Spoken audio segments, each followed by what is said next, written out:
Puji nama Tuhan Yesus, selamat datang, selamat sore semua, shalom. Shalom. Semua penuh dengan sukacita sore hari ini, amin.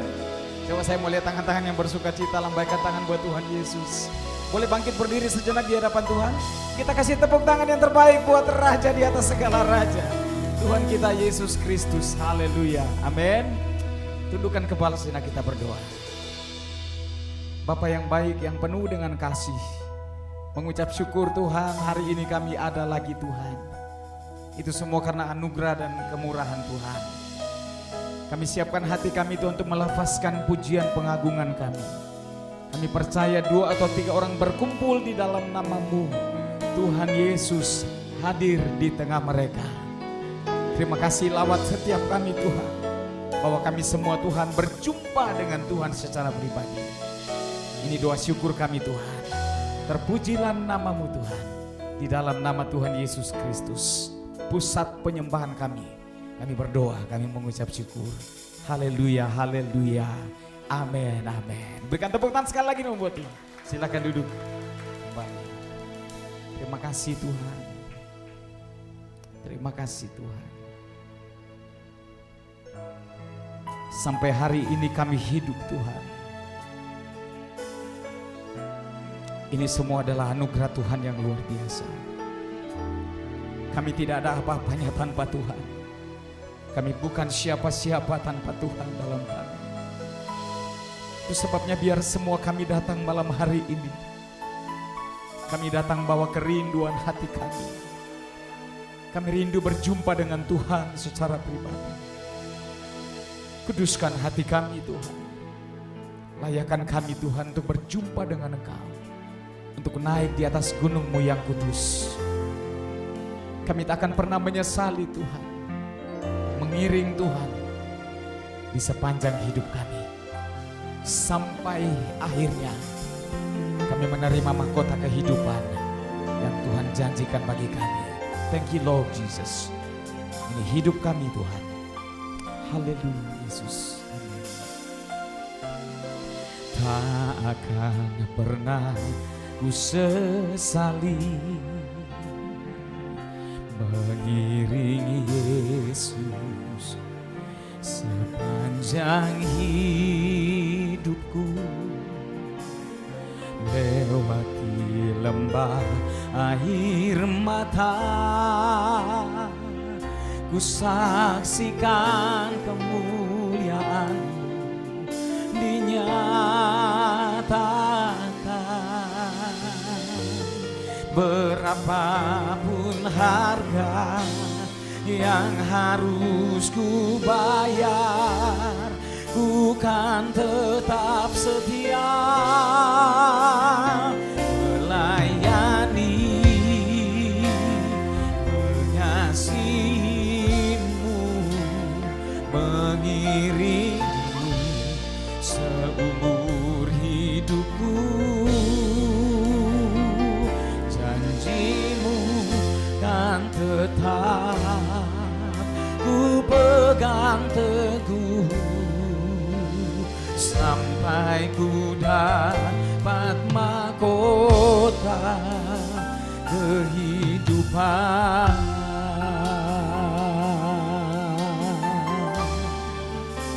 Oh, tak akan pernah ku sesali mengiringi Yesus sepanjang hidupku, lewati lembah air mata, ku saksikan kemuliaan-Mu dinyatakan.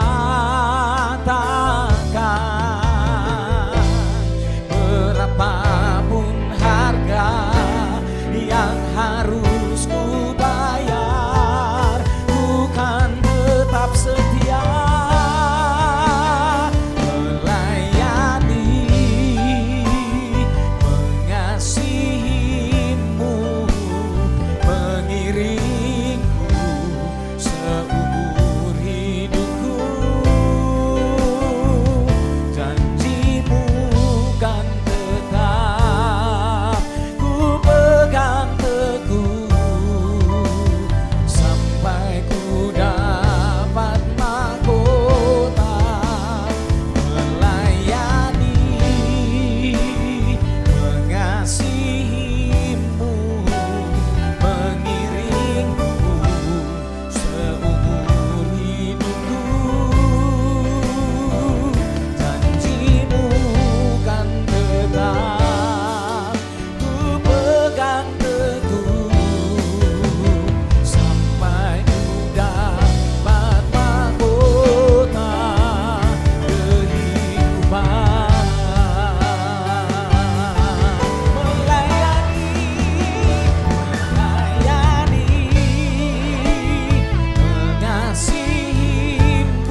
Kami mau melayani Tuhan.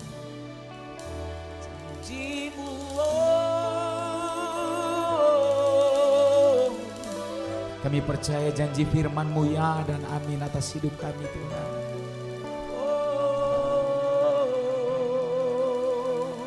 melayani, mengasihi-Mu, mengiring seumur hidupku.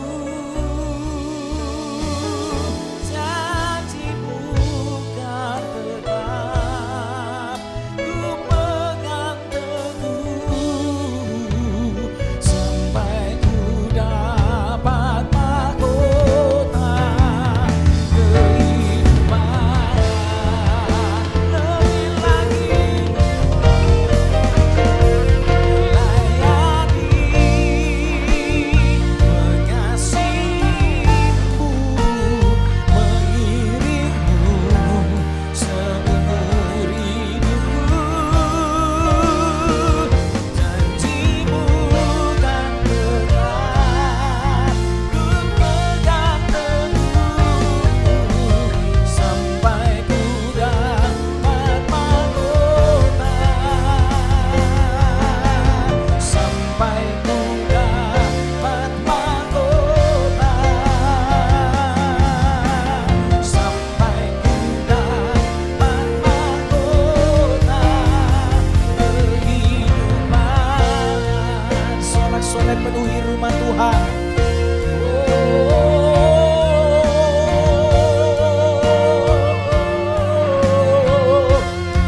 Kami mau melayani Tuhan, mengiring-Mu Tuhan, mengasihi-Mu lebih lagi. Kami mau bersyukur dan bersyukur Tuhan, sebab Engkau baik, kasih setia-Mu takkan berakhir. Sembah Dia dalam roh dan kebenaran. Kami bersyukur, kami bersyukur Tuhan.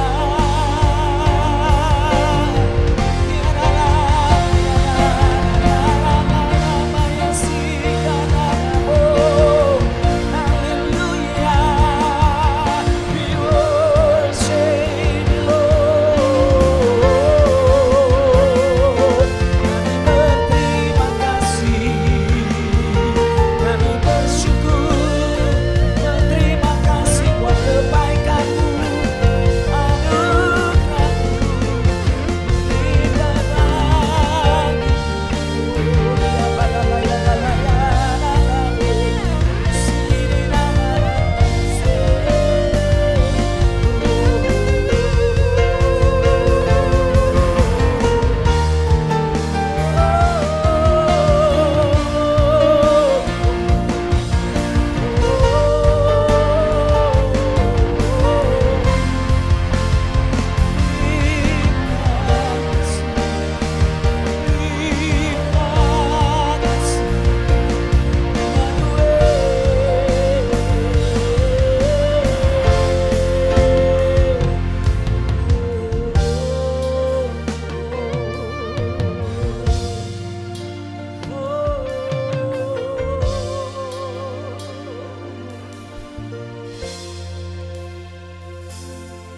Dengan apa kami hendak membalas kasih dan kebaikan-Mu Tuhan.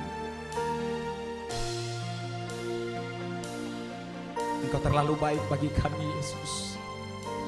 Engkau teramat baik bagi kami. Kami bangga punya Tuhan yang seperti Engkau. Tuhan yang tak pernah meninggalkan perbuatan tangannya. Kami percaya pengharapan kami hanya di dalam Engkau Tuhan. Masa depan kami selalu ada di dalam Engkau. Kami percaya dengan iman segala sesuatu di dalam nama Yesus. Ya dan amin. Dan itu pasti. Segala sesuatu terjadi dalam waktu-Mu Tuhan. Terpujilah Engkau Tuhan. Itu sebabnya apapun yang terjadi kami angkat tangan kami. Kami mau berkata syukur kepada Tuhan. Sebab Tuhan baik bagi kami.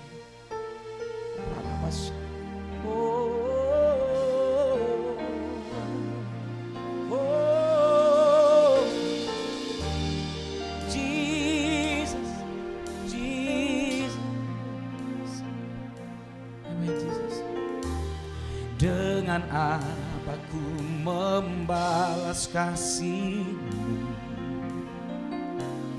yang ku terima dari-Mu?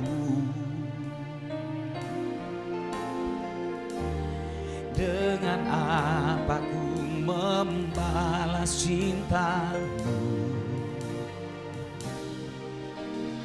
Oh Yesusku,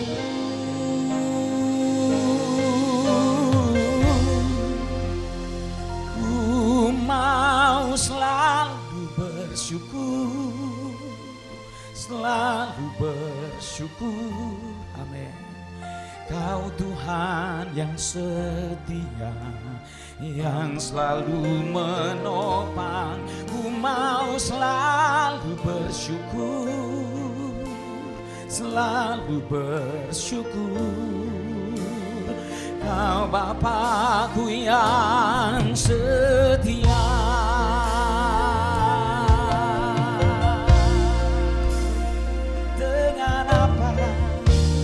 Dengan apa ku membalas kasih-Mu yang kami terima dari-Mu Yesus, yang ku terima dari-Mu? Dengan apa ku membalas cinta-Mu? Oh Yesusku, bersyukur, amin, selalu bersyukur. Kau Tuhan yang setia, yang selalu menopang. Ku mau selalu bersyukur, selalu bersyukur. Kau Bapakku yang setia, amin. Ku mau selalu bersyukur, selalu bersyukur. Yesus, Kau Tuhan yang setia, yang selalu menopang. Ku mau selalu bersyukur, selalu bersyukur. Kau Bapakku yang setia. Orang bersyukur, mari kita bangkit berdiri bersama-sama, angkat kedua tangan kita bersyukur. Ku mau selalu bersyukur, amin, selalu bersyukur. Kau Tuhan yang setia, yang selalu menopang. Ku mau selalu bersyukur.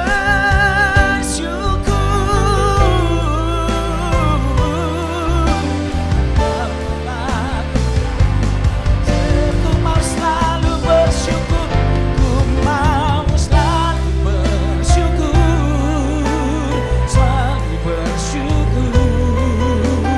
Kau Tuhan yang setia, yang selalu menopang. Ku mau selalu bersyukur, selalu bersyukur. Kau Bapakku yang setia. Kau Bapakku yang setia. Kau Bapakku yang setia.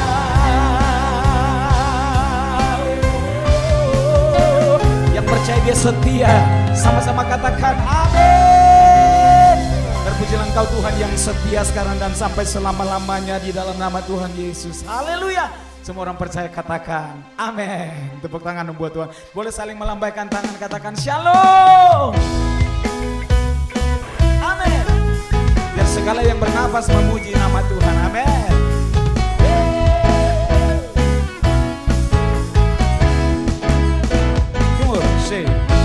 Langit adalah tahta-Mu Tuhan, dalam kemuliaan bumi tumpuan kaki-Mu.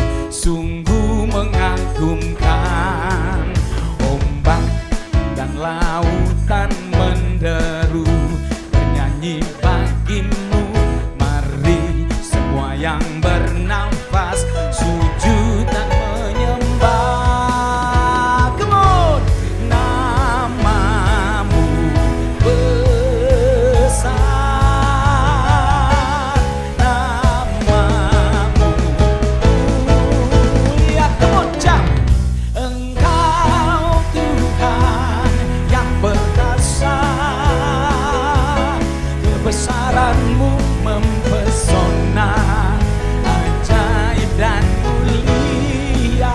Engkau Raja segala raja, namamu dahsyat di atas segala nama. Oh, amin. Haleluya. Come on, say. Langit adalah tahtamu Tuhan, dalam kemuliaan bumi tumpuan kakimu sungguh mengagumkan. Ombak dan lautan menderu bernyanyi bagimu.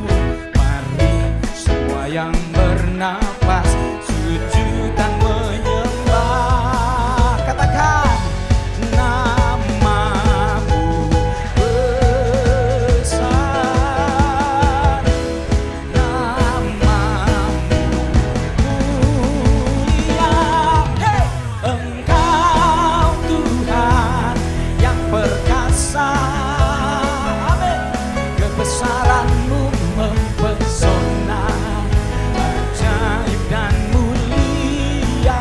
Engkau Raja segala raja, namamu dahsyat di atas segala nama. Yang percaya dia dahsyat katakan amin. Yang percaya dia Tuhan yang besar katakan amin. Tepuk tangannya di atas sama-sama buat Tuhan Yesus. Come on. Engkau Tuhan yang perkasa, angkat suaramu. Kebesaranmu mempesona, ajaib dan mulia. Engkau, amin. Habis ini yang mau lompat bareng saya, come on. Come on. Engkau Tuhan yang perkasa, kebesaranmu mempesona, ajaib dan mulia. Engkau Raja segala raja, dahsyat di atas segala nama. Namamu dahsyat di atas segala nama. Oh, namamu dahsyat di atas segala nama. Haleluya, haleluya. Siapa nama yang dahsyat itu? Nama yang dahsyat siapa namanya? Serukan lagi nama Yesus. Tepuk tangan di atas buat Yesus kita yang luar biasa. Haleluya, amin. Mari tepuk tangan di atas buat Tuhan, come on. Bararara, come on. Bararara, bararara, bararara, bararara, bararara. Oh, menari buat Tuhan, come on. Dengan gambus dan kecapi, mari kita puji Tuhan. Bersoraklah, bernyanyilah, bersuka di hadapannya. Serukanlah, hey, nama Tuhan yang memberi kemenangan. Kalau ada di pihak kita, siapa lawan? Dengan gambus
yang menang di dalam Tuhan, coba lambaikan tangannya. Kita orang yang menang, amin.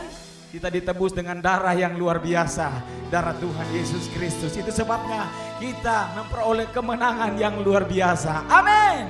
Silakan duduk kembali, kita akan beri persembahan kita. Persembahan kita yang pertama kita akan berikan buat Tuhan. Mari berdoa, Tuhan Engkau baik. Saatnya kami beri persembahan kami. Kami mau melakukannya Tuhan, karena kami mengasihi Tuhan. Terima kasih Tuhan, biar berguna Tuhan untuk pelebaran kerajaan Allah di tempat ini. Kami beri dengan penuh ucapan syukur dalam nama Tuhan Yesus Kristus. Haleluya, haleluya. Amin, amin. Selamat memberikan persembahan kita buat Tuhan Yesus. Kasih Tuhan Yesus. Kau penolong yang setia bagi kami Tuhan. Saat ku berjalan,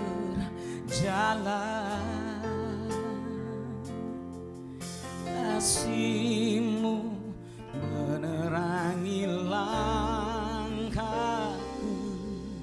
Tak ku bimbang, karena ku tahu Kau bersamaku. Kau lebih tahu yang terbaik bagiku. Kau lebih sanggup pulihkan hidupku. Ku berserah, ku percaya, hanya Yesus penolong yang setia. Amin. Saat ku berjalan,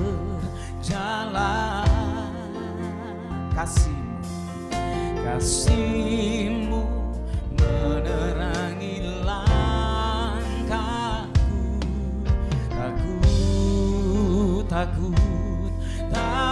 ku bimbang, karena ku tahu Kau bersamaku. Kau lebih tahu yang terbaik bagiku. Kau lebih sanggup pulihkan hidupku.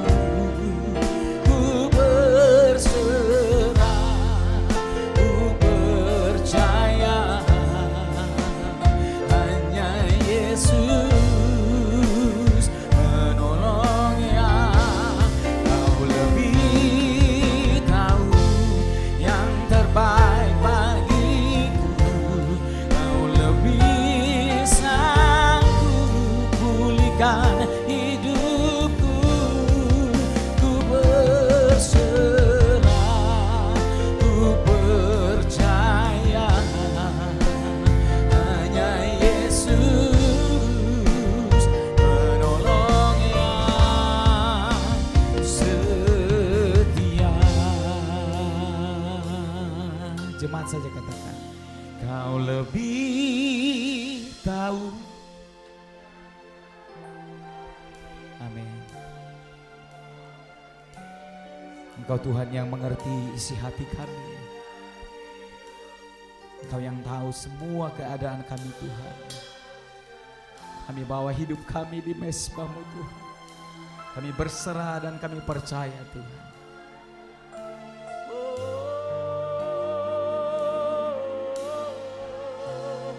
Kau lebih tahu yang terbaik bagiku. Baralabaya sikana baralabaya ralabaya.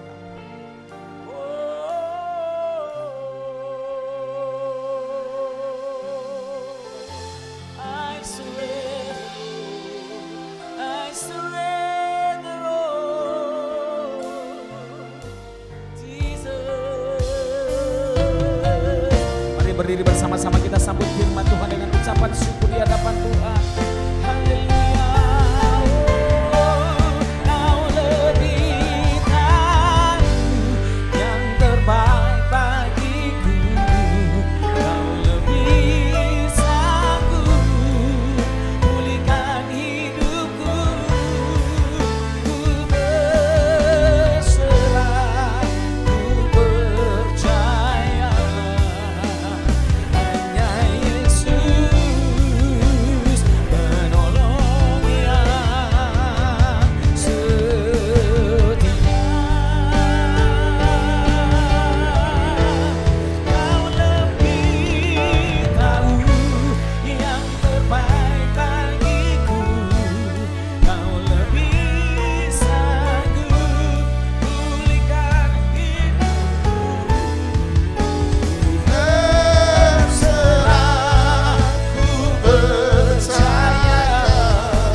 Kau besar, kau ajaib, kau luar biasa.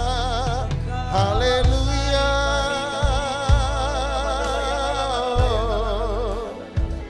Hanya Engkau Tuhan, penolong yang setia.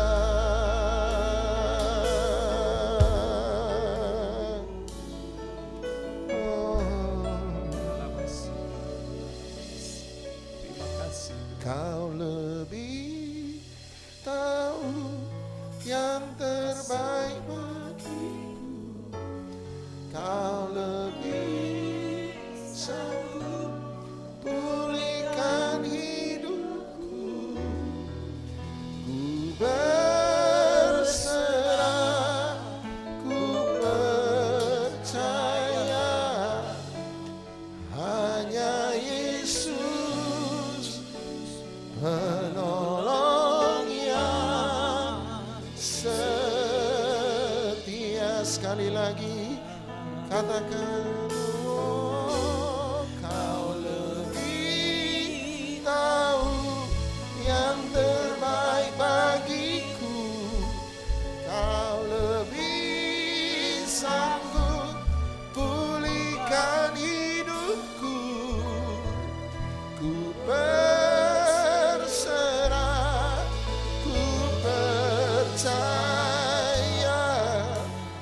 hanya Yesus penolong yang setia. Kami percaya Engkau ada di tengah-tengah kami. Engkau Tuhan penolong, Engkau penghibur, Engkau penyelamat. Bekerjalah di tengah-tengah kami, Roh Kudus. Dalam nama Yesus Engkau bekerja. Jangan biarkan satupun dari kami pulang tanpa perjumpaan dengan Tuhan. Jangan biarkan kami semua pulang tanpa pernah mengalami Tuhan. Mengalami pertolongan-Mu, mengalami kekuatan-Mu, mengalami penghiburan-Mu, mengalami mujizat-Mu, mengalami Engkau. Biarlah kami semua mengalami Tuhan. Sebab kami percaya bahwa kekristenan bukan hanya sebuah pengetahuan, tetapi kekristenan adalah sebuah pengalaman berjalan bersama-sama dengan Engkau. Biarlah kami mengalami setiap hal, setiap janji firman-Mu. Kami mengalami penghiburan itu, kekuatan itu, kami mengalami mujizat itu. Dalam nama Yesus, Roh Kudus Engkau jamah, Engkau jamah, Engkau jamah. Dalam nama Yesus, Kau jamah ya Tuhan. Kau jamah dalam nama Yesus. Yang sakit Engkau sembuhkan, yang susah Engkau hiburkan, yang tertutup jalan Engkau bukakan jalan. Dalam nama Yesus kami percaya ada mujizat, ada pertolongan, ada kekuatan baru. Kami percaya ada Yesus, ada pengharapan, ada pengharapan. Tiada mustahil bagi Engkau, tiada mustahil. Terima kasih ya Tuhan, ya namamu. Haleluya. Kami berdoa biarlah kebenaran firman-Mu terbuka bagi kami, dan ketika firman diberitakan, kebenaran dibukakan, kuasa Tuhan dicurahkan, dan kasih Tuhan dinyatakan di tengah-tengah kami. Dalam nama Tuhan Yesus Kristus kami sudah berdoa, dan setiap kita yang mengasihi Dia sama-sama kita katakan amin, amin. Silakan duduk, shalom. Thank you Bang. 2 Samuel pasal yang ke-23, 2 Samuel pasal yang ke-23 ayat yang pertama mulai. Kalau Anda bertanya pada orang Kristen, siapakah Raja Daud dalam Alkitab menurut orang Kristen, maka jawaban terbanyak adalah Daud bagi kita orang percaya, orang Kristen adalah raja yang berhasil, raja yang hebat, raja yang sukses. Dan itu jawaban yang sangat-sangat tepat. Bahkan ketika Israel menyatakan diri sebagai negara merdeka, negara modern, bangsa Israel modern menyatakan diri sebagai negara merdeka bulan Mei 1948, maka bendera kebangsaan yang mereka pakai adalah bendera dengan lambang bintang Daud. Menurut saya itu jelas menunjukkan kerinduan bangsa Israel modern untuk kembali kepada sama seperti bangsa dan negara bukan ketika dipimpin oleh Raja Saul.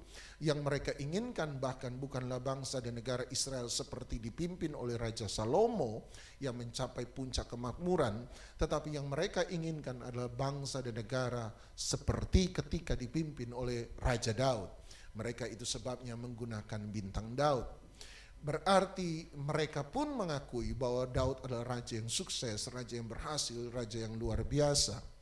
Tetapi seandainya pertanyaan ini kita lemparkan dan kita berikan kepada Daud sendiri, dan kita bertanya kepada Daud, siapakah Daud sebenarnya menurut Daud sendiri? Siapakah Daud menurut Raja Daud sendiri? Maka saya percaya 2 Samuel 23 ayat 1 adalah jawaban Daud bagi kita semua. Dan kalau Anda pergi ke 2 Samuel 23 ayat 1, Anda akan menemukan Alkitab berkata begini, inilah perkataan Daud yang terakhir.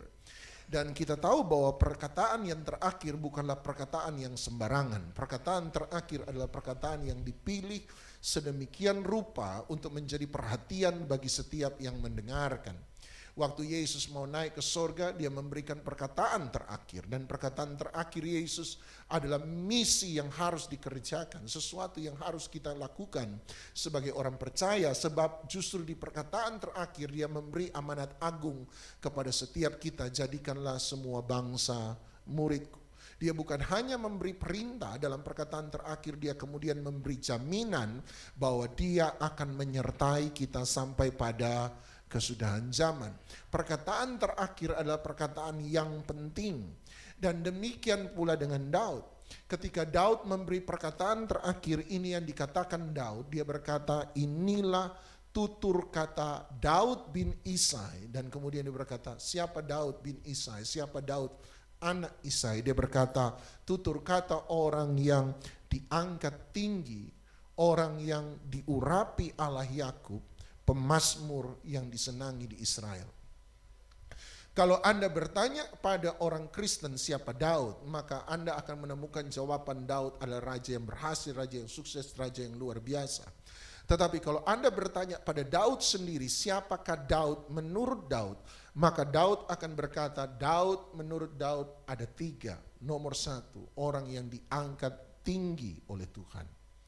Nomor 2, Daud adalah orang yang diurapi oleh Tuhan. Dan nomor 3, Daud adalah pemazmur, pemuji, penyembah yang disenangi di Israel. Ada 3 hal dan Anda tidak akan menemukan kata raja di sana. Daud tidak akan pernah menganggap dirinya sebagai raja yang berhasil. Daud tidak akan pernah menyatakan dirinya sebagai pengusaha yang sukses. Tapi Daud akan berkata, Daud adalah orang yang diangkat tinggi oleh Tuhan, orang yang diurapi oleh Tuhan, dan pemuji penyembah Tuhan di tanah Israel. Sama-sama katakan orang yang diangkat tinggi, sama-sama katakan orang yang diurapi, sama-sama katakan penyembah Tuhan. Oke, sekali lagi, nomor 1 Daud adalah orang yang diangkat tinggi oleh Tuhan. Nomor 2 Daud adalah orang yang diurapi oleh Tuhan. Dan nomor 3 Daud adalah pemuji penyembah Tuhan. Nomor 1, mari kita lihat nomor 1. Daud berkata siapa Daud menurut Daud, dan Daud berkata aku hanyalah orang yang diangkat tinggi oleh Tuhan. Artinya Daud berkata aku adalah orang yang diselamatkan oleh Tuhan. Aku adalah orang yang ditolong oleh Tuhan. Aku adalah orang yang dipromosi oleh Tuhan. Aku hanyalah orang yang pernah mengalami berkat kasih karunia daripada Tuhan. Salah satu mazmur Daud yang paling luar biasa adalah Mazmur 23. Anda tahu itu. Dan yang menariknya adalah sampai hari ini masih sedikit terjadi perdebatan di antara para peneliti Alkitab tentang kapan sesungguhnya Mazmur 23 itu ditulis oleh Daud.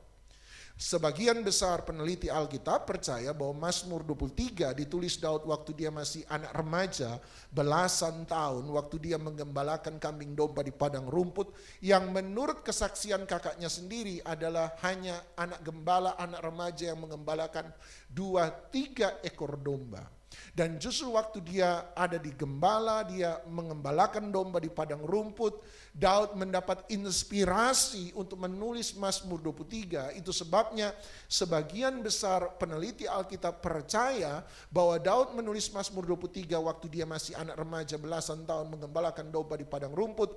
Dan itu pula sebabnya Mazmur 23 dimulai dengan kalimat Tuhan adalah gembalaku.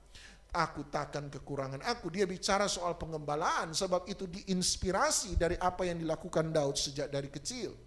Tetapi sebagian kecil lagi peneliti Alkitab percaya bahwa Mazmur 23 sebenarnya tidak ditulis Daud pada waktu dia masih muda, anak belasan tahun menggembalakan domba ayahnya 2-3 ekor di padang rumput. Bukan.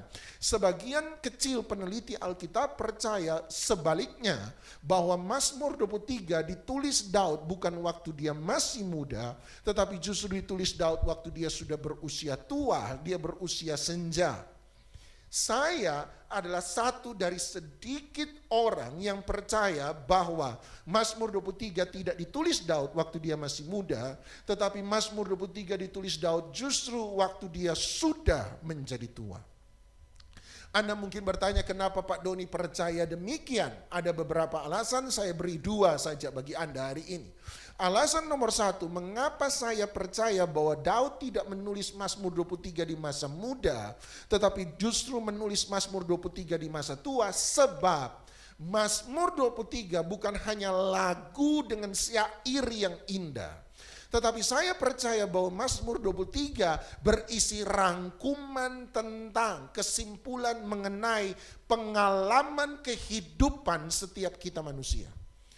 Saya pribadi percaya bahwa Mazmur 23 menjadi Mazmur terkenal bukan hanya karena kata-katanya yang indah, syair-syairnya yang indah. Oh ya, benar. Tetapi bagi saya Mazmur 23 menjadi Mazmur yang hidup bagi setiap kita. Sebab di dalam Mazmur 23 kita menemukan pengalaman, rangkuman pengalaman kehidupan setiap manusia. Itu sebabnya Mazmur 23 dibagi menjadi 2 pengalaman besar. 2 pengalaman besar yang menjadi pengalaman setiap kita manusia. Pengalaman pertama dalam Mazmur 23 saya sebut sebagai pengalaman gunung.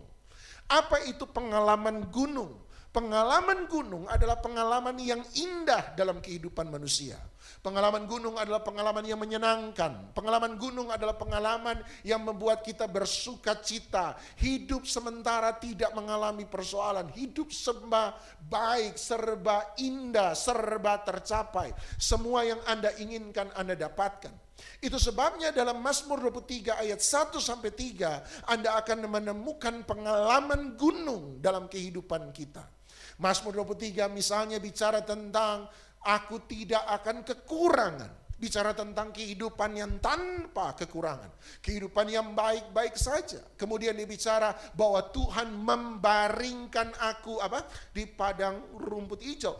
Membaringkan, garis bawahi kata membaringkan. Kata membaringkan berarti dia bisa tidur. Dia bisa beristirahat. Dia bisa terlelap. Kenapa orang bisa tidur enak? Kenapa orang bisa beristirahat dengan nyaman? Kenapa? Sebab hidup tidak ada masalah hari itu. Hidup semuanya serba enak, hidup serba tercukupkan, hidup serba baik, hidup serba menyenangkan tanpa persoalan. Makanya dia berkata membaringkan aku padang rumput yang hijau, bukan padang rumput yang kering, padang rumput yang hijau. Anda masih punya deposito yang bagus, tabungan Anda masih berkelebihan. Kemudian dia berkata, Tuhan membawa aku ke air yang tenang, garis bawahi kata tenang. Dia tidak bicara tentang air yang bergelombang, dia tidak bicara tentang air yang bergelora, dia tidak bicara tentang air yang sementara penuh dengan badai. Dia bicara tentang air yang tenang, kehidupan yang tenang, kehidupan tanpa masalah, kehidupan tanpa gejolak, kehidupan tanpa badai, kehidupan yang menyenangkan. Dia berkata, Tuhan menuntun aku ke jalan yang benar, oleh karena namanya dia menyegarkan jiwaku. Kata menyegarkan berarti ada saatnya Anda mungkin mengalami masalah kecil-kecil, tetapi Tuhan menyegarkan, Tuhan menolong, Tuhan memberi pertolongan, Tuhan menyelesaikan persoalan kita. Semuanya bisa teratasi dengan baik. Dan itulah pengalaman gunung dalam setiap kehidupan manusia. Saya percaya bahwa setiap kita pernah mengalami pengalaman gunung. Paling tidak setiap kita pernah mengalami satu kehidupan di mana kita masih bisa tertawa dengan lega, di mana kita bisa beristirahat dengan nyaman, sebab semua persoalan seakan-akan tidak ada di sekeliling kita. Tetapi pengalaman gunung bukanlah satu-satunya pengalaman manusia. Sebab Mazmur 23 kemudian ayat 4 sampai ayat yang kelima, dia berpindah dari pengalaman gunung, dia berpindah kepada pengalaman lembah. Apa itu pengalaman lembah? Pengalaman lembah berlawanan dengan pengalaman gunung. Pengalaman lembah bicara tentang kehidupan yang sulit, kehidupan yang penuh dengan tantangan, kehidupan yang penuh dengan masalah. Itu sebabnya dia berkata, aku berjalan dalam lembah. Lembah apa? Kekelaman. Bicara tentang lembah yang gelap, kehidupan yang gelap, satu kehidupan yang punya masalah dan seakan-akan tidak ada jalan keluar. Kiri Anda pandang kiri gelap, Anda lihat ke kanan gelap, Anda lihat depan gelap, Anda lihat belakang gelap. Seakan-akan hidup tanpa persoalan, hidup seperti ada dalam satu terowongan yang gelap dan Anda tidak bisa melihat ujungnya sampai di mana. Seringkali orang bertanya, sampai kapan ini mau selesai? Sampai kapan ini baru akan selesai? Sampai kapan masalah saya baru akan selesai? Sebab Anda tidak tahu kapan ini bisa selesai, sebab semuanya serba gelap.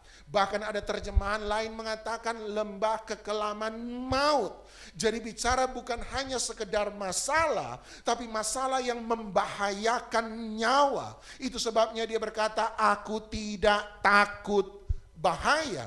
Kata takut dan bahaya Anda garis bawahi. Berarti kehidupan hari itu penuh dengan ketakutan. Kehidupan hari itu penuh dengan kekhawatiran. Kenapa? Sebab ada bahaya di tengah-tengah perjalanan dalam kehidupan kita. Daud kemudian meneruskan dan berkata, Tuhan menyediakan hidangan bagiku di hadapan lawan. Berarti ada saatnya hidup ini ada lawannya, hidup ada musuhnya, hidup ada tantangannya. Ada orang yang mau mencelakakan Anda, ada orang yang mengutuk Anda, ada orang yang melawan Anda, ada orang yang mau melihat Anda menderita. Dan inilah dua pengalaman dalam kehidupan manusia. Ada saatnya Anda ada di atas, ada saatnya Anda ada di bawah. Ada saatnya Anda ada di gunung, ada saatnya Anda ada di lembah. Ada saatnya Anda hidup semuanya serba terang dan indah. Ada saatnya hidup menjadi begitu gelap tanpa mengerti kapan ini akan selesai. Anda lihat itulah dua pengalaman kehidupan manusia, dan menurut saya anak remaja belasan tahun belum akan melihat kedua pengalaman itu. Anak remaja belasan tahun, kalau diduga Daud menulis Mazmur 23 waktu dia belasan tahun mengembalakan domba. Anak remaja belasan tahun baru mau melihat hidup senang-senang saja. Anak muda belasan tahun belum akan melihat hidup yang menderita. Umumnya anak belasan tahun semuanya mau happy. Yang penting happy. Yang penting dia senang. Yang penting dia bisa bahagia. Yang penting dia bisa tertawa. Yang penting apa yang dia mau orang tua bisa memberikan dan menyediakan. Itu sebabnya lagu anak remaja, lagu anak muda 90-an tahun berkata begini. Anak remaja tahun 90-an berkata, hati senang walaupun tak punya uang. Orang tua tidak akan setuju dengan lagu itu, sebab bagi orang tua hati senang dan lebih senang kalau punya banyak uang. Sebab orang muda masih mau happy, orang muda mau masih senang, orang muda masih mau yang penting gembira. Semua yang sulit dibawa senang, semua yang sulit dibawa happy. Yang penting happy. Hanya orang yang sudah beranjak dewasa, hanya orang yang mulai melihat realita kehidupan, mulai memandang bahwa hidup bukan hanya bicara soal kesenangan, tetapi hidup juga mulai bicara soal penderitaan. Dua pengalaman hidup manusia. Hanya orang yang sudah tua yang bisa melihat dan merangkum ini dengan bagus. Alasan kedua kenapa saya percaya bahwa Daud menulis Mazmur 23 di masa usia senja, masa usia tua. Sebab Anda lihat ayat 6. Pada ayat penutup dari Mazmur 23 dia berkata, dan aku akan diam dalam rumah Tuhan sepanjang masa. Orang muda belum belajar untuk melihat rumah Tuhan yang sepanjang masa dalam kekekalan. Orang muda belum. Orang tualah yang mulai berpaling untuk memandang pada kekekalan. Orang muda tadi saya katakan masih mau senang-senang sebab merasa hidup masih panjang. Hidup masih panjang. Hidup masih ada puluhan tahun ke depan. Saya ingat waktu saya SMP, guru agama saya mengajar sekaligus berkhotbah. Dan sama seperti kebanyakan pendeta klasik, dia memulai dengan pertanyaan begini. Siapkah Anda semua kalau hari ini engkau mati dan ketemu dengan Yesus? Siapkah engkau murid-muridku yang terkasih apabila hari ini Tuhan Yesus datang dan kita dibawa dalam pengadilan Kristus? Siapkah engkau? Anda tahu waktu guru agama saya bertanya kepada kami murid-muridnya waktu saya masih di SMP, dia bertanya, siapkah engkau kalau engkau mati hari ini? Anda tahu mereka jawab, teman-teman saya kompak teriak, belum siap Pak. Dan guru agama saya bertanya, mengapa belum siap? Yang anehnya teman-teman saya kompak teriak, belum kawin Pak.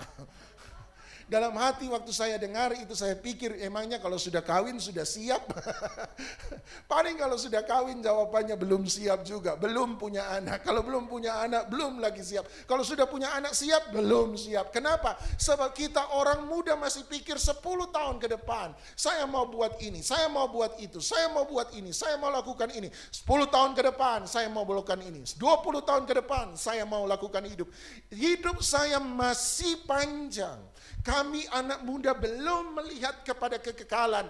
Hanya mereka yang sudah beranjak senjala yang mulai berpikir soal kekekalan. Sebab encok sudah tambah sering muncul.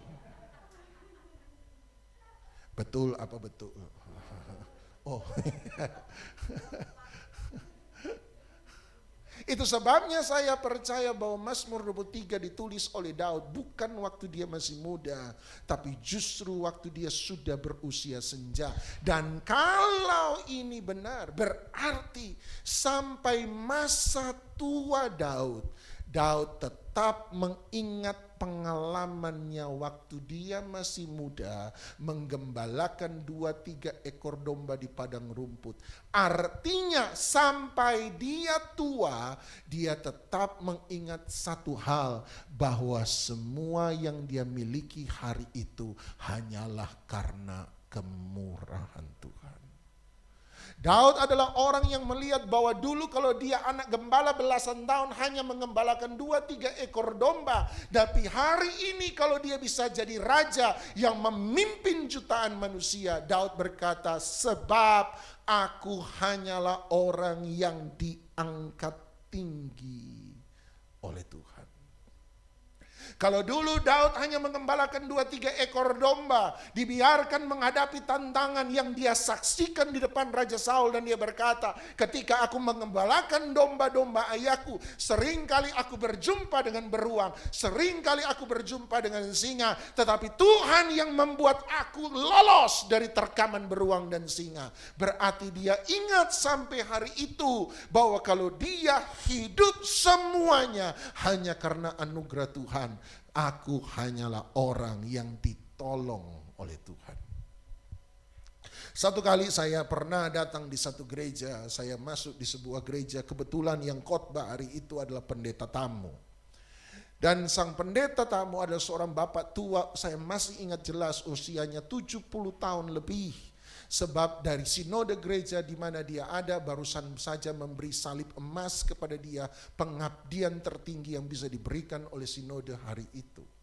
berasal dari daerah Papua, berasal dari daerah Papua, dan hari Minggu itu walaupun sudah tua 70 tahun, suaranya masih menggelegar seperti Bang Frigo, masih semangat, memang luar biasa.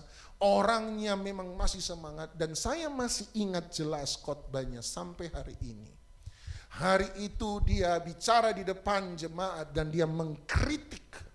Dia mengkritik bagaimana dia menemukan dalam sidang sinode rekan-rekan hamba Tuhan yang lebih junior, bahkan mungkin setara dengan dia. Ketika berjumpa sesama pendeta, pertanyaan pertama dari pendeta kepada pendeta hari itu adalah, jemaatmu sudah berapa banyak? Gedung gerejamu berapa besar? Persepuluhanmu berapa banyak? Mobil yang kamu kendarai mereknya apa? Dan hari itu di tengah-tengah khotbah dia mengkritik dan dia berkata, rekan-rekan hamba Tuhan yang terhormat.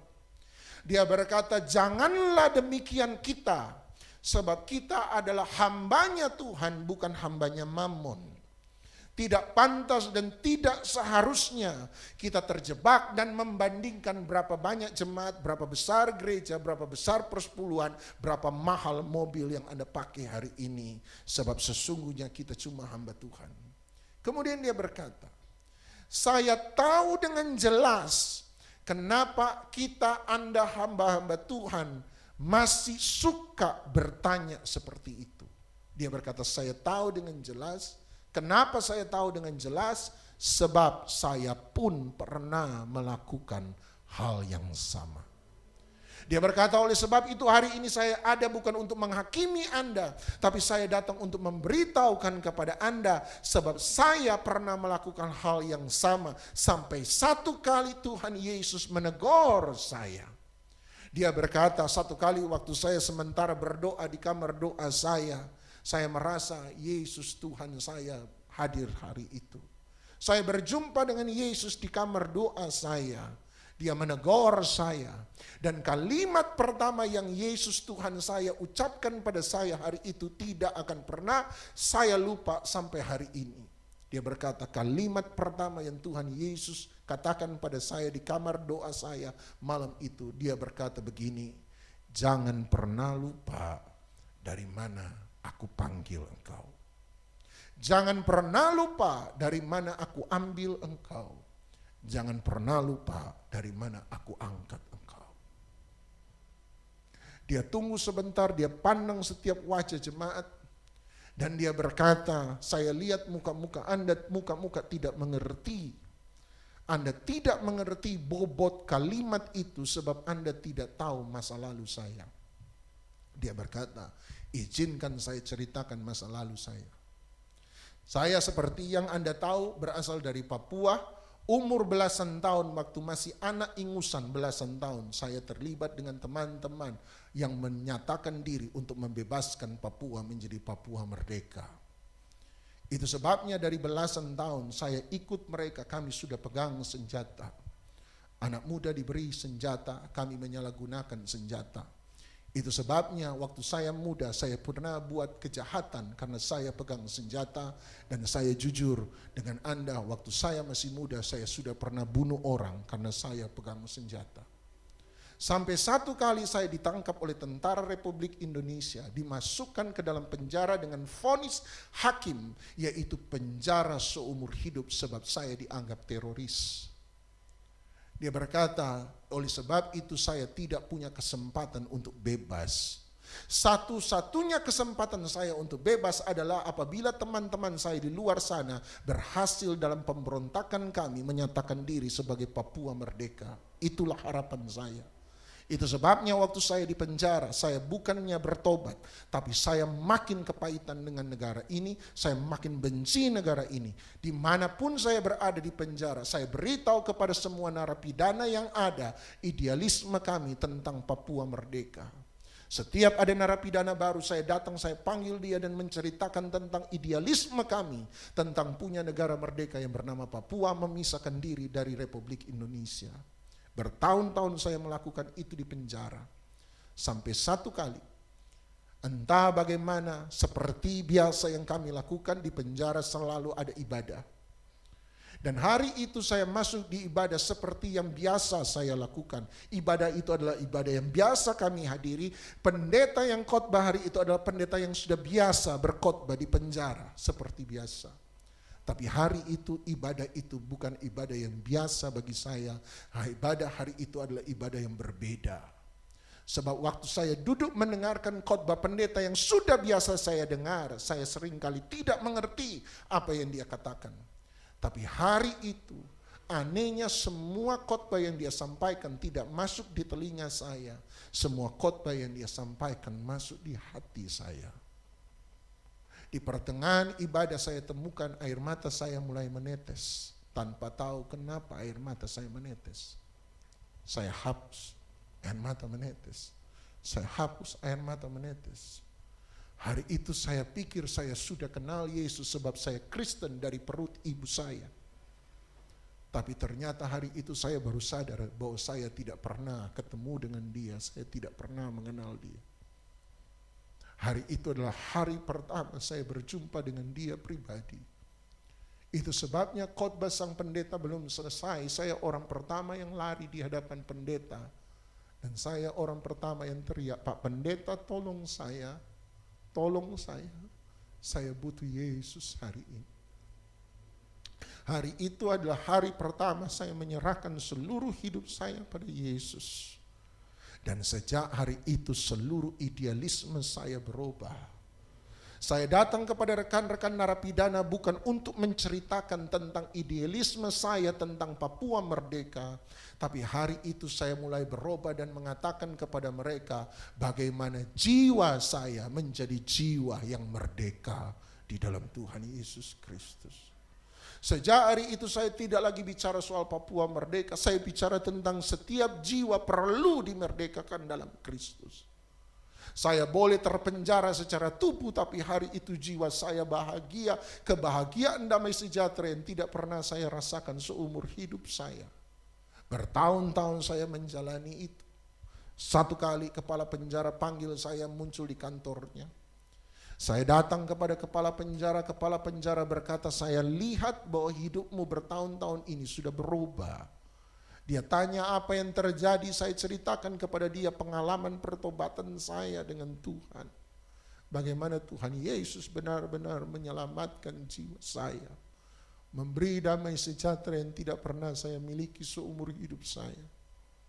Kepala penjara berkata, "Ceritamu meyakinkan saya tambah lagi, sebab sesungguhnya saya sudah tanya kepada penjaga-penjaga yang lain, mereka mengakui bahwa kamu memang berubah.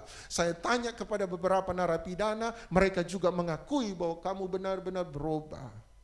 Oleh sebab itu saya mau jujur dengan kamu, saya mau beritahukan kepada kamu bahwa saya memasukkan namamu karena saya yakin kamu sudah berubah. Saya sudah memasukkan namamu ke dalam salah satu daftar orang-orang yang berhak untuk menerima grasi dari presiden. Hari ini saya mau beritahu kepadamu, ini surat kecil, surat pembebasan yang menyatakan bahwa kamu sudah menerima grasi presiden dan mulai hari ini kamu dinyatakan bebas merdeka. Hal pertama yang saya lakukan, kata sang pendeta 70 tahun, hal pertama yang saya lakukan bukanlah kembali ke rumah orang tua saya, sebab orang tua saya sudah membuang saya. Orang tua saya tidak lagi peduli dengan saya, mereka tidak mau tahu tentang saya, anak mereka, sebab saya dianggap menghancurkan nama baik keluarga. Saya tidak datang pada rumah kakak saya, saudara saya, sebab mereka mungkin juga sudah tidak mau dengan saya. Tempat pertama yang saya datangi adalah gereja. Saya datang kepada pendeta dan berkata, "Tolong saya mau ketemu dengan Pak Pendeta." Dan waktu saya ketemu dengan Pak Pendeta, saya menceritakan semua pengalaman hidup saya.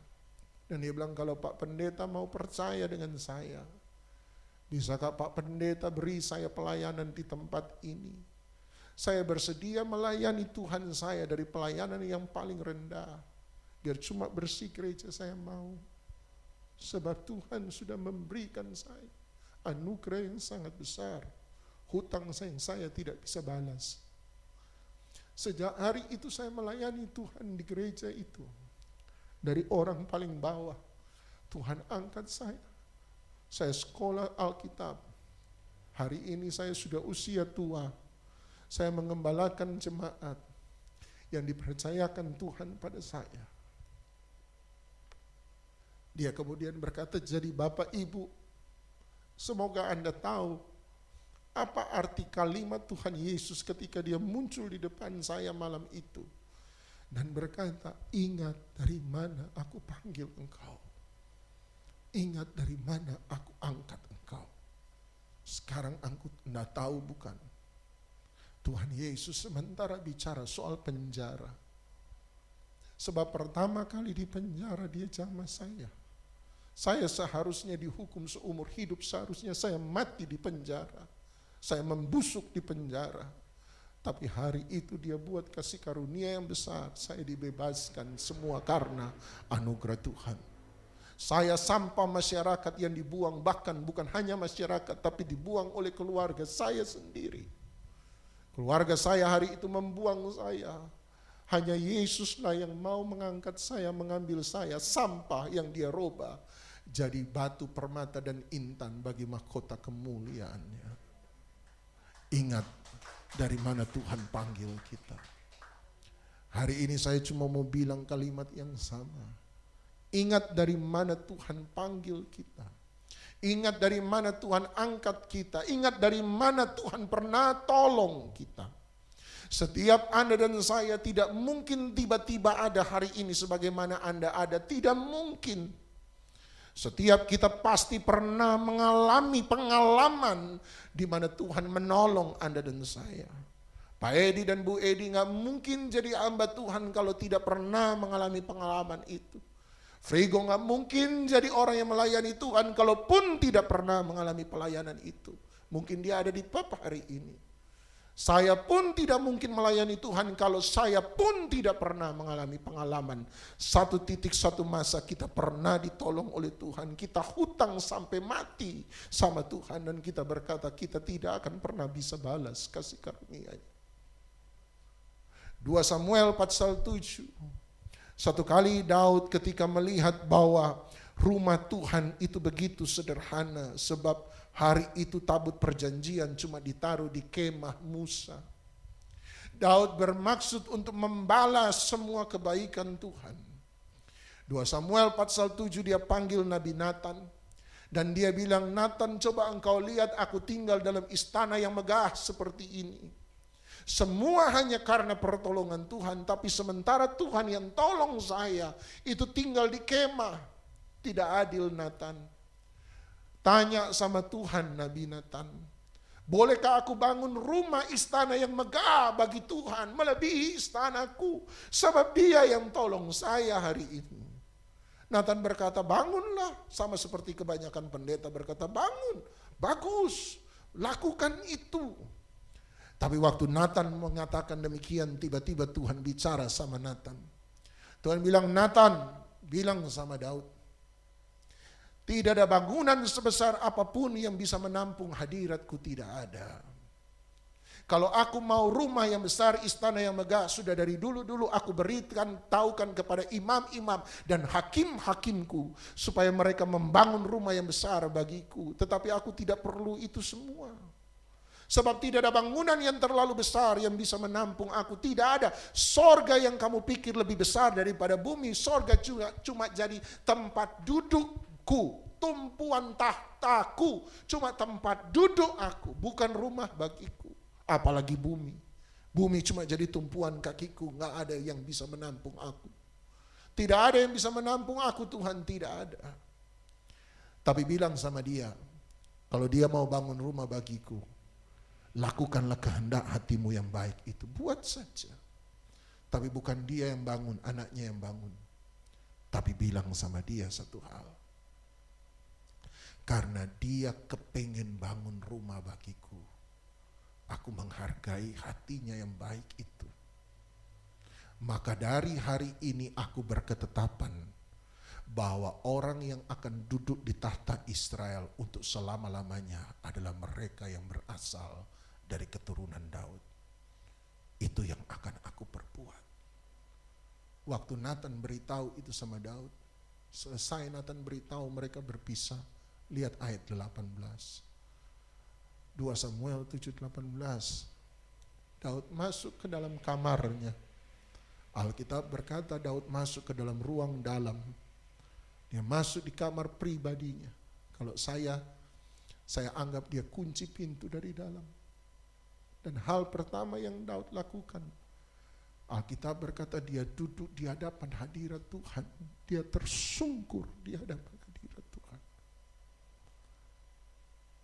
Dan saya bayangkan hari itu dia nangis bagaikan anak kecil.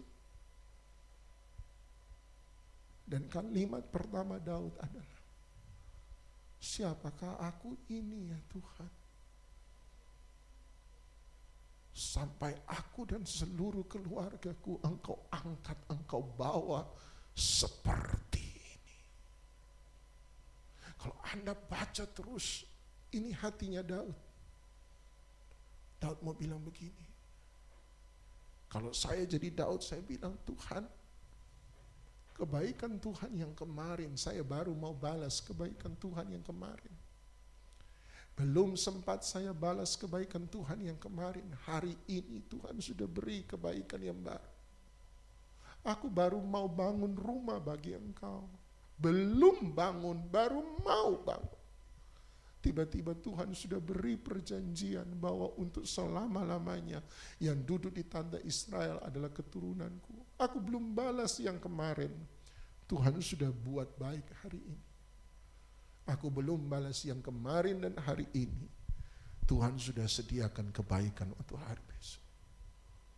Bagaimana kita bisa membalas kebaikan Tuhan yang kemarin kita belum balas? Tuhan sudah tambah yang baru hari ini. Yang hari ini kita belum bayar, Tuhan sudah sediakan yang baru hari besok. Yang kemarin, hari ini, dan besok kita belum bisa balas, Dia sudah sediakan yang baru.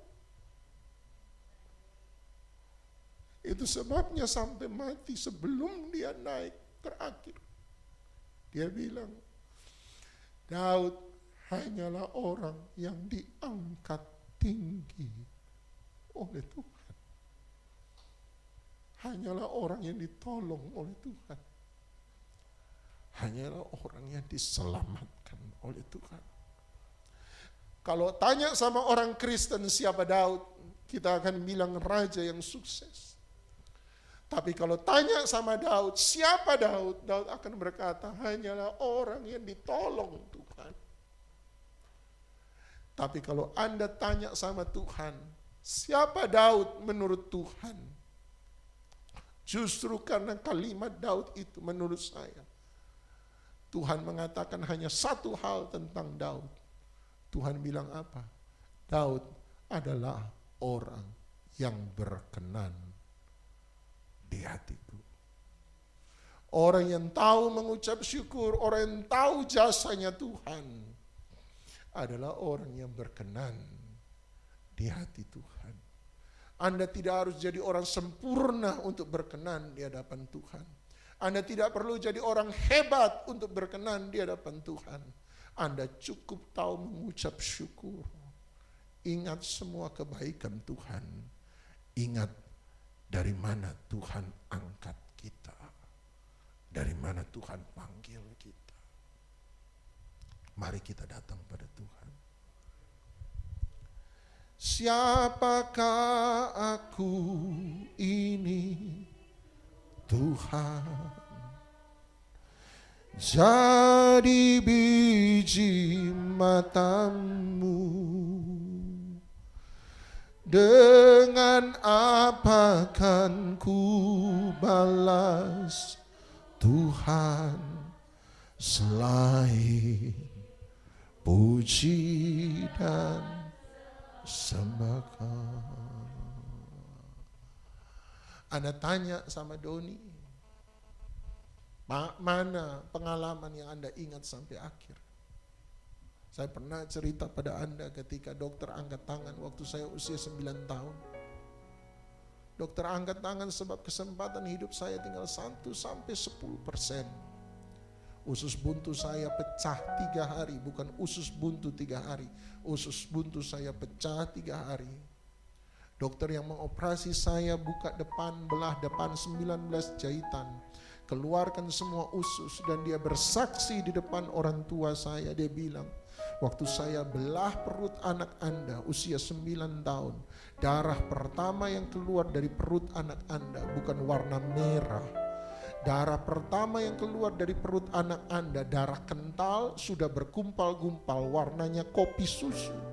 Sebab seluruh darah anak Anda sudah bercampur dengan nanah. Dan dia bilang, saya heran kalau anak Anda masih hidup sampai hari itu. Selama 10 hari di ICU, 10 hari di ICU, lagu saya cuma satu, hidupku bukannya aku lagi, tapi Yesus yang hidup di dalam aku. Sampai hari ini, saya hanya berusaha balas kebaikan Tuhan. Pengalaman itu tidak akan pernah saya lupakan seumur hidup saya. Sebab dari situ Tuhan angkat saya, Tuhan panggil saya, Tuhan tolong saya. Anda tanya pada Paulus, Paulus, mana pengalamanmu? Paulus akan bicara tentang jalan menuju Damaskus ketika dia berjumpa dengan Yesus. Bahkan dalam seluruh suratannya 3 kali dia bicara tentang pengalaman di jalan menuju Damaskus. Tapi yang aneh, tiap kali dia bicara tentang 3 pengalaman ini, kesimpulannya berbeda. Waktu di awal-awal pelayanan Paulus, dia bicara tentang jalan menuju Damaskus di mana dia berjumpa dengan Yesus. Dia tutup dengan satu kalimat dan dia bilang begini, karena perjalanan ke Damaskus itulah aku menjadi orang yang paling rendah di antara para rasul. Akulah yang paling rendah di antara para rasul, sebab aku pernah menganiaya jemaat Tuhan. Aku pernah setuju membunuh jemaat Tuhan. Aku berdosa, aku paling rendah di antara para rasul. Tapi kalau Anda baca pada suratan-suratan di mana dia ada di pertengahan pelayanannya. Di awal pelayanan dia tutup dengan perjalanan Damaskus sebagai orang yang paling rendah di antara para rasul, pemimpin rohani. Tapi di pertengahan pelayanan, ketika dia bicara soal perjalanan Damaskus, dia tutup dengan satu kalimat dan dia berkata, itulah sebabnya aku yang paling hina di antara seluruh orang kudus. Kalau yang pertama dia bilang paling rendah di antara para rasul, yang kedua dia berkata aku paling hina di antara semua jemaat Tuhan, orang kudus. Tapi kalau Anda baca suratan-suratannya di akhir hidupnya, dia bicara sekali lagi tentang perjalanan Damaskus, tapi dia tutup dengan satu kalimat. Kalau dulu aku paling rendah di antara para rasul, di pertengahan dia bicara aku paling hina di antara semua orang kudus. Yang ketiga di akhir hidup, akhir pelayanannya dia tulis itu sebabnya aku orang yang paling berdosa. Anda lihat pengalaman yang sama tetapi diresponi berbeda. Semakin dia tua, semakin dia lama dalam pelayanan. Anda lihat kesimpulannya, dia makin turun, makin turun, makin turun, makin turun. Kalau pertama masih aku paling rendah, para rasul, pemimpin rohani, walaupun paling rendah di atas semua jemaat. Tetapi di pertengahan pelayanan dia tidak lagi bicara itu, dia bicara akulah paling hina di antara semua jemaat Tuhan. Paling tidak aku ada di antara orang percaya. Tapi di akhir hidupnya dia percaya, dia berkata akulah orang paling berdosa. Harusnya semakin lama pelayanan Paulus bisa membanggakan paling banyak. Semakin lama pelayanan dia bisa bicara tentang berapa banyak jemaat yang aku bangun, berapa banyak gereja yang aku dirikan, berapa banyak orang yang aku selamatkan, berapa banyak penderitaan yang aku buat untuk Kristus. Dia boleh berbangga hari itu. Tapi justru makin lama kita temukan dia makin rendah dan makin rendah, makin rendah dan makin rendah dan makin rendah. Sebab pengalaman Damaskus ada pengalaman yang membuat dia sadar satu hal, semua hanya karena Tuhan yang tolong. Kenapa kita mudah bersungut-sungut pada Tuhan? Karena masalah hari ini dan kita melupakan bahwa Dia pernah menolong kita dulu. Kalau bukan karena dulu dia tolong kita, kita tidak akan ada hari ini. Saya nggak tahu pengalaman Anda apa. Tapi saya percaya setiap kita jumpa dengan Yesus sebab kita punya pengalaman dengan Dia. Mari kita datang pada Dia.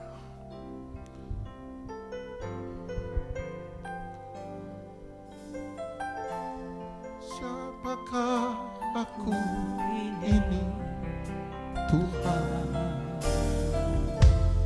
Jadi biji matamu.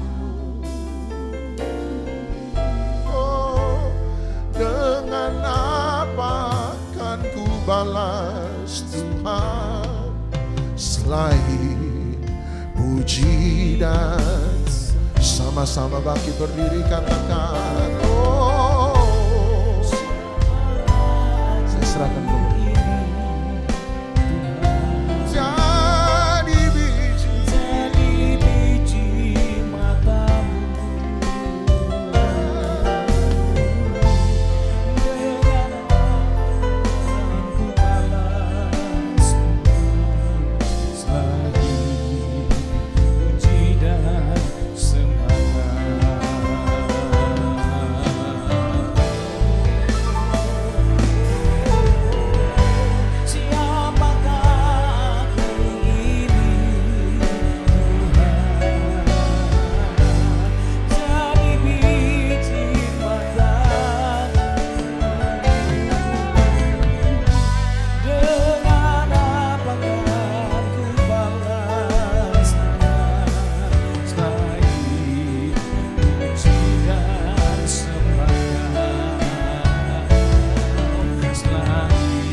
Dengan apa akan kami balas kasih setiamu?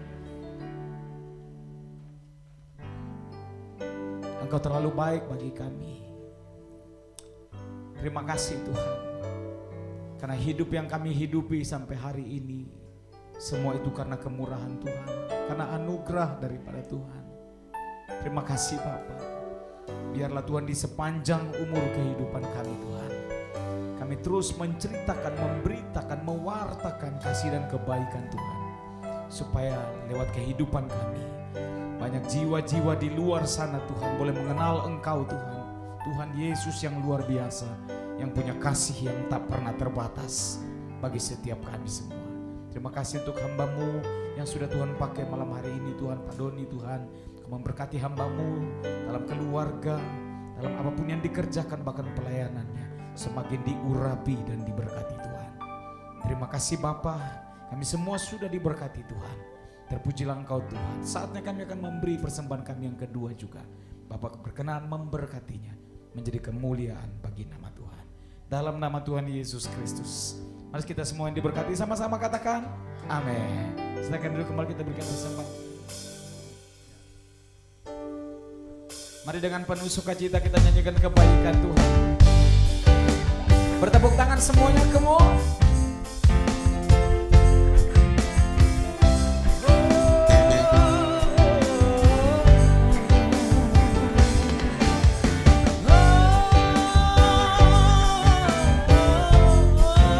Tepuk tangan semuanya, come on. Yang sudah memberi, mari bangkit berdiri bersama-sama. Kita mau bersukacita. Come on.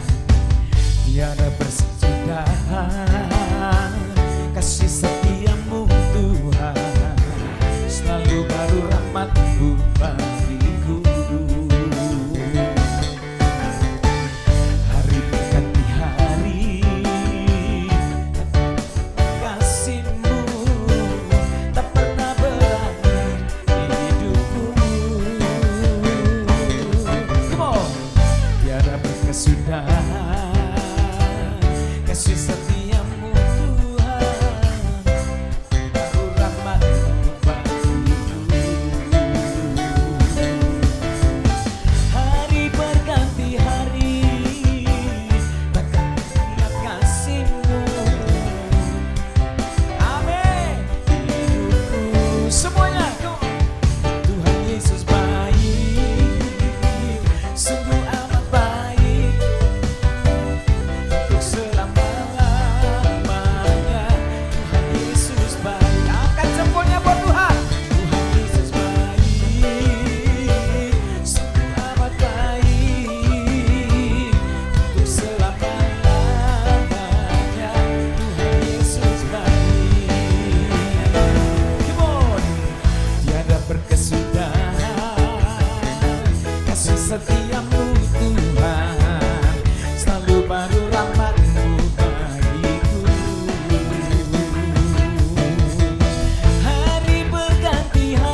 Shalom. Ya, firman Tuhan yang luar biasa ya malam hari ini. Ada 3 kata terakhir daripada Daud ya. Dia bukan berkata dia hebat, dia sukses berhasil, tidak. Dia berkatanya ada orang yang diangkat tinggi. Bahkan dengan dia yang diurapi Tuhan. Bahkan dia orang yang memuji menyembah Tuhan. Bapak Ibu ya, dia enggak berkata dia berhasil dia karena diangkat Tuhan. Dia menjadi raja yang terkenal karena dia diangkat Tuhan tinggi-tinggi. Dia enggak bilang saya hebat, tidak. Itu sebenarnya kalau engkau bisa berhasil, sesuatu apa yang engkau bisa lakukan, itu hanya anugerah Tuhan. Makanya setiap saya berdoa, doa apa saja saya mulai dengan kalau kita ada itu hanya anugerah Tuhan. Ya, saya lihat Bapak Ibu kan tahu kalau setiap saya berdoa ya, selalu awalnya selalu dengan kalau kita bisa hidup sehat itu anugerah Tuhan. Semua. Ya, kita bisa pun anugerah Tuhan. Ya, Daud itu jadi raja yang terkenal itu kan dia enggak bilang saya ini hebat, dia hanya diangkat tinggi oleh Tuhan. Ya, dikatakan juga dia itu dipakai sebagai seorang nabi yang besar, dipakai dia itu karena diurapi oleh Tuhan. Bukan karena dia hebat, tidak. Itu hanya diurapi Tuhan. Kenapa? Kok dia diangkat sampai Tuhan dan diurapi Tuhan? Karena dia suka memuji menyembah Tuhan. Dikatakan orang menyembah Tuhan. Dia suka memuji menyembah Tuhan, suka bersyukur. Ayo dalam kita memuji menyembah Tuhan, sungguh-sungguh. Ya, kita berikan penyembahan sama Tuhan yang dengan sungguh-sungguh. Kalau kita suka memuji menyembah Tuhan, pasti diangkat Tuhan, pasti diurapi Tuhan, sama seperti Daud. Amin. Terima kasih ya, saya sangat bangga punya sama Pak Doni. Nggak main-main ya, dia dari satu keluarga yang sangat diberkati ya. Keluarganya keluarga yang diberkati, keluarga besar yang sangat diberkati, kayaknya luar biasa. Tapi dia keluar dari dinasti keluarganya, dia mau jadi hamba Tuhan. Hanya dia satu-satunya.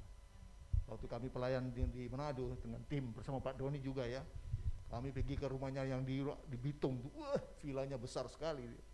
Dia diajak rumahnya Pak Doni, tapi dia tidak mau, dia mau keluar dari dinasti yang seperti itu. Dia mau merendahkan diri, mau menjadi hamba Tuhan. Ya, diberkati Pak Doni ya, sebagai Tuhan luar biasa. Oke, beri kemuliaan bagi Tuhan. Bapak Ibu, pengumuman ya, kita tetap ya. Ada doa pagi, setiap pagi dimulai IG, Instagram jam 5:30 sampai jam 6 ya.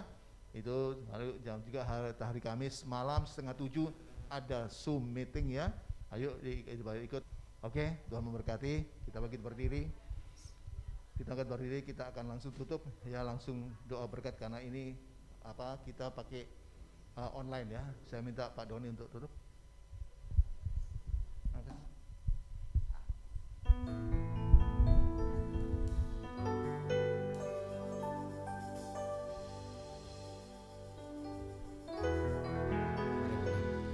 Mengikuti Yesus keputusanku, mengikuti Yesus keputusanku, mengikuti Yesus keputusanku. Ku tak ingkar, ku tak ingkar, ku tak ingkar. I have decided to follow Jesus. I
Biarlah kebaikan Tuhan tidak pernah berhenti di hari kemarin.